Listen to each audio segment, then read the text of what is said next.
I decided to make a trip out to McMinnville today. Wanted to go to Heater Allen. I've known about them for a good year or two. They've been out for about 5 years now.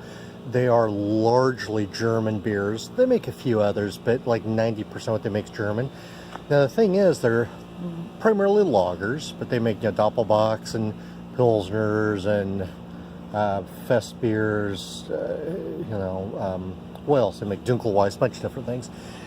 Kind of limited distribution. Unfortunately, tap room is only open 2 days a week, 10 hours a week total, which is nothing. In fact, I wrote to them and said, what's going on with that? And I was told that it's because it's just very low traffic. It's wine town, and there's just not enough people here to justify opening it. More like, really? 10 hours? So anyway, here's what we're having. We made a special trip out here. It took us an hour to get here, which is kind of long, but we're going to be out here a little while. So I am having Tent beer, which is kind of Oktoberfest a little bit. It's a little bit of a Marzen beer. Nice color. And then she's having Sandy Paws, which is a Baltic porter, but it has a bunch of like dark fruit and sugar flavors and some candy in there. It's not a typical porter. No. It's a little spicier than your typical porter, where the typical porter is mostly a coffee or the cocoa nibs and all that equation. But this actually, I like this one better. It has an array of different tastes. It's a little spicy to it.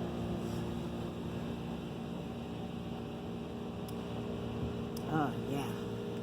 So mine has a little bit of maltiness, a little bit of sweet candy, just touches of it. I'd say maybe just touches of caramel. It's not very malt forward like Oktoberfest or Marzen would be. I don't think it's technically, that's just based on that. It's okay. It's certainly not the best I've had. I mean, I told them I like the malt forward, and it's not really. It's more the candy sweet forward, but it's just light, and it's pretty medium body. What about yours? Well, I would have a whole keg of this one. Yeah, just because it's just. Let me try it. It's a subtle taste to it. It's not an overwhelming taste of the cocoa nibs and the typical chocolate, which I do like, but it's nice to have a break from that typical taste of a porter. I get cocoa, a little bit of roasted out of it, just light toasted. It's poised just right. There might be some. It tastes a little bit like a what do you call it? Not molasses, but like a brown sugar, cooked sugar flavor. I don't really like porters, but this one's good. It doesn't really taste that. It tastes more like just a dark German beer to me. Mm-hmm. So I think porters actually originated in England, if I'm not mistaken. Anyway, so on their menu they had a Dunkelweizen, which I've had theirs before, that showed that one wasn't on taps like the ones on the website is being available. And they have a Mediator Doppelbock I reviewed that I love. But they don't have it here either. They have a small tap selection and very limited hours.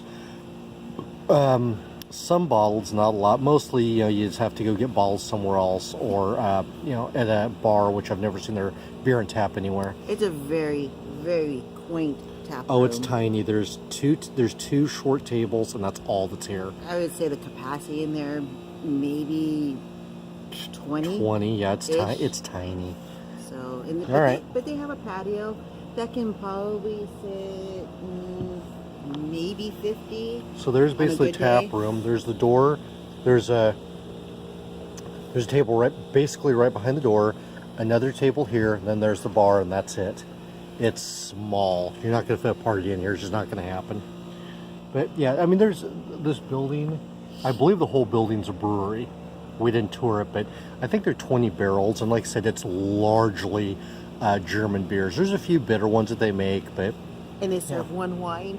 Well, it's not their wine. I know, but anyway. still. All right, so we're going to spend a little bit of time at Heater Allen and have a couple of beers and then head out somewhere else. Yes. So, there we go. Cheers. Cheers.